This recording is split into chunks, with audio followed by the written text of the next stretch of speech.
నమస్కారం. నా పేరు Tirupati Nageshwara alias Raju, son of Varadi. నేను గత 10 సంవత్సరాలుగా కువైట్లో ఉంటున్నాను. 7 సంవత్సరాల క్రితం నేను ఇండియాకి వచ్చాను. తిరిగి మళ్ళీ కువైట్కి వెళ్ళి మొన్న, అంటే ఈ మధ్యన ఒక వారం కూడా కాలేదు నేను ఇండియాకి వచ్చి. నేను వచ్చాను, మా నాన్నగారు చనిపోయారనే వార్తను నేను జీర్ణించుకోలేకపోతున్నాను. అంటే నేను వచ్చిన వారానికే ఇట్లా జరగడం అంటే అది చాలా దారుణమైన విషయం, జీర్ణించుకోలేని విషయం. ఏ కొడుకు రాని కష్టం నాకు వచ్చింది. మా నాన్నగారు అజాత శత్రువు, ఎవరికి శత్రుత్వం పెంచుకున్నటువంటి వ్యక్తి. కేవలం మా నాయనగారు ఆ కాంట్రాక్ట్ పని చేపిస్తున్నాడని ఒకే ఒక ఉద్దేశంతో మాకు కావాలంటే అని ఒకరని, మాకు కావాలంటే ఒకరని, వాళ్ళల్లో ఎవరు చేసినారనేది కరెక్ట్గా నేను చెప్పలేను. కానీ కొంతమంది ఈ దుశ్చర్యకు పాల్పడడం జరిగింది. అంటే మోటుగట్ల మల్లూరు తార్ రోడ్డు ఏదైతే ఉందో ఆ తార్ రోడ్డు దగ్గర ముద్దినేని వాండ్లపల్లె కొంచెం దూరం వచ్చిన తర్వాత మల్లూరమ్మ గుడి వస్తుంది. అక్కడి నుంచి క్రాస్ అయితే నేనుండే ఊరు ముద్దినేని వడ్డేపల్లి వస్తుంది. అక్కడ ఒక కల్వర్టు నిర్మాణానికి సంబంధించి ఒక బ్రిడ్జి శాంక్షన్ చేయడం జరిగింది. మా నాయన తెలుగుదేశం పార్టీ సీనియర్ నాయకులు, అంటే పార్టీ పుట్టినప్పటి నుంచి మేము పార్టీలోనే ఉన్నాం. కల్వర్టు నిర్మాణానికి సంబంధించి అది శనివారం ఉదయం దాన్ని ఆ కల్వర్టును అంతా తీసి మట్టి పక్కకు తోలిచ్చి అంత ఒక రూపానికి తీసుకొచ్చి అక్కడ సిమెంటు అవసరమవుతుంది కాబట్టి సిమెంటు, ఇసుక అవసరమవుతుంది కాబట్టి ఇసుక అక్కడ తోలిచ్చాడు మా ఆయన. ఏది మల్లూరమ్మ గుడి దగ్గర ఒక 200 మూటలు సిమెంట్లు, ఒక లోడు ట్రాక్టర్ ఇసుక తోలిచ్చి, అది ఎవరైనా దొంగిలిస్తారేమోనన్న భయంతో ఆదివారం సాయంత్రం 7 గంటల పైన 8 గంటల ఇంటదేమో, ఎగ్జాక్ట్గా నేను ఇంటికాడ లేను కాబట్టి నాకు ఎగ్జాక్ట్గా టైం తెలియదు. ఆ టైంలో మా నాయన కాపలా కానీ వాటి కొరకు కాపలా కానీ వెళ్ళాడు.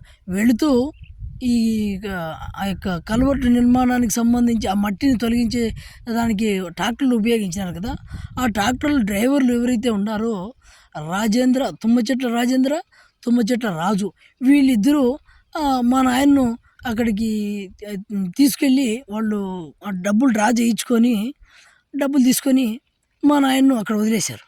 వెళ్తూ మా నాన్న, నేను ఎట్టా వెళ్తాను కదా అక్కడికి, మీకు డబ్బులు ఇవ్వాలి కదా, నన్ను అక్కడ వదలండి అని చెప్పి ఆ దుప్పటి ఒక చేతి కర్ర తీసుకెళ్ళి అక్కడ కాపలా ఉన్నాడు. నిద్రిస్తున్న సమయంలో ఇంతటి దుశ్చర్య జరిగింది. అంటే నాకు కొన్ని అనుమానాలు ఉన్నాయి. జనవరి కంటే ముందు, అంటే ఒక 4 నెలలు అట్లా ఏంటదేమో, అప్పుడు కల్వర్టు నిర్మాణం దగ్గర నుంచి మా ఊరికి ఏదైతే ఉందో రోడ్డు, ఆ రోడ్డు మెజర్మెంట్స్ తీసుకోవడానికి, అంటే పని శాంక్షన్ చేయించుకోవడానికి నెట్టాలం రంగారెడ్డి అనే వ్యక్తి అక్కడ ఆ కొలతలు తీసుకోవడం జరిగింది. ఆ రోడ్డు కొలతలు తీసుకుంటూ ఉంటే మా నాయన వచ్చి అడ్డుపడ్డాడంట. నేను కువైట్లో ఉన్నాను. మా నాయన వచ్చి అడ్డుపడి, నేను ఇక్కడ స్థానిక తెలుగుదేశం పార్టీ నాయకుడిని కదా, చేస్తే నేను చేయాలా, రేపు పొద్దున ఊర్లో నాకేం పరువు ఉంటుంది, నేనేం ఓట్లు అడగాలి నేను, అందుకనేసి నువ్వు ఇక్కడ చేయొద్దు అని చెప్పేసి ఆయన్ను పంపించి వేయడం జరిగింది. ఆ పంపించే క్రమంలో వాళ్ళిద్దరూ వాదోపవాదాలు జరుగుతుంటా ఆయన రంగారెడ్డి అన్నాడంట అని మా నాన్నగారు చెప్పాడు నాతో. రంగారెడ్డి అన్నాడంట, నిన్ను తెలుగుదేశం పార్టీలోనే లేకుండా చేస్తాను నేను, ఏమనుకుంటాను నా గురించి నువ్వు అని బెదిరించాడంట. మా నాన్నగారు సరే నువ్వు వెళ్ళు, మళ్ళీ చూసుకుందాం, నీ కథ ఏదైనా ఉంటే అనేది ఏదో మాట్లాడుకున్నారు వాళ్ళిద్దరూ. మాట్లాడుకున్న తర్వాత ఆయన వెళ్ళిపోయాడు. నేను మరుసటి రోజు, 3వ రోజు నేను ఫోన్ చేశాను మా నాన్నకు. ఫోన్ చేసి ఏమైనా బాగుండారా, ఏమి ఎట్లా ఉంటారా, యోగక్షేమాలను అడుగుతున్న క్రమంలో ఆయనే చెప్పాడు ఈ విధంగా, ఏమని, ఇట్లా రంగారెడ్డి వచ్చినాడు, అటు నుంచి కొలతలు తీస్తా ఉంటే ఎవరినో పిలుచుకొచ్చి కొలతలు తీస్తా అన్నాడు. నేను అడ్డుకుంటే ఈ మాట అన్నాడు నాతో, నిన్ను టీడీపీ పార్టీలో లేకుండా చేస్తామన్నాడు. నేను వండుకొని పార్టీ పుట్టినప్పటి నుంచి ఉన్నావు, నువ్వు మధ్యలో వచ్చినావు, మధ్యలో పోతావు నువ్వు, నీకెందుకు, నీకు మీ ఊర్లో ఏదైనా ఉంటే పనులు చేయించుకో పని నేను అని నాకు చెప్పాడు.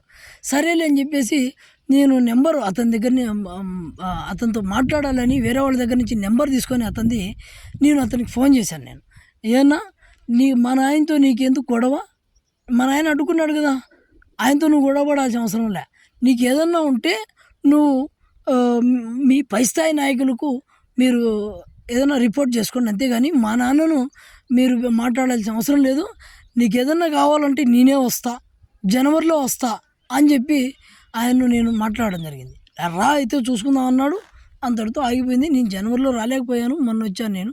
ఇది జరిగిండేది. అది అనుమానితులు ఎవరు అనేది నాకు అంతుపట్టడం లేదు. మా బంధువులు అంటే కాదు, మాకు దాయాదులు అంటే కాదు. ఎందుకంటే మా దాయాదులు మా ఊర్లో ఎవరు లేరు, మేము ఒక్కరమే ఈ ఊర్లో ఉండడం జరుగుతూ ఉంది. మాకు భూములు ఈ ఊర్లో లేవు. మేము నివాసం ఉండేది నారాయణ రెడ్డి గారిపల్లి గ్రామం అయితే మా భూములు గురిగింజుకుంట గ్రామంలో ఉన్నాయి. కాబట్టి మాకు భూతగాదాలు లేవు. వ్యక్తిగత కక్షలు అంటావా, మా నాయనగారు మా ఊర్లో వాళ్ళకి సంబంధించి ఎవరితో వ్యక్తిగత కక్షలు పెట్టుకోడు. కాబట్టి ఆలోచించి ఈ యొక్క నిర్ణయాన్ని తెలియజేస్తారని మనస్ఫూర్తిగా కోరుకుంటున్నాను. థ్యాంక్ యూ సో మచ్, ధన్యవాదాలు. నమస్తే కడప వార్త. తెలుగుదేశం పార్టీ కార్యకర్త వారాదిని హత్య చేసింది ఎవరు? అన్నమయ్య జిల్లా సంబేపల్లి మండలం ముదినేనివాండ్లపల్లె వడ్డిపల్లెకి చెందిన తిరుపతి వారాదిని శనివారం రాత్రి కొంతమంది గుర్తు తెలియని వ్యక్తులు అతి దారుణంగా హత్య చేశారు. ఈయనకు 3 కుమార్తెలు, 1 కుమారుడు ఉన్నారు. వివరాల్లోకి వెళ్తే తిరుపతి వారాది గత 2 దశాబ్దాలుగా వడ్డిపల్లెలో కాపురం ఉంటున్నాడు. గ్రామ సమీపంలోని 5 లక్షల కల్వర్టు పని ఈయనకు మంజూరు కావడం జరిగింది. ఈ పని దగ్గర సిమెంట్ కాపలా కోసం రాత్రి అక్కడే పడుకొని నిద్రపోయాడు.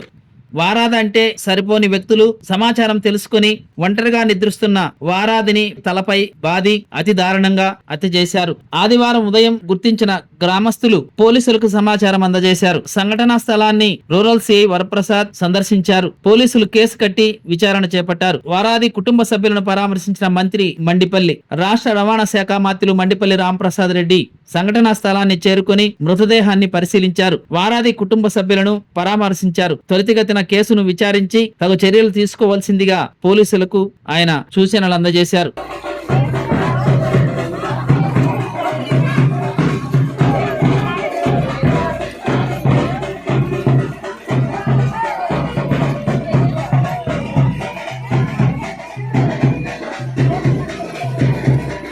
ప్రతి ఒక్కరూ తప్పనిసరిగా యూట్యూబ్లోకి వెళ్ళి కడప వార్తను లైక్ చేయండి, సబ్స్క్రైబ్ చేయండి.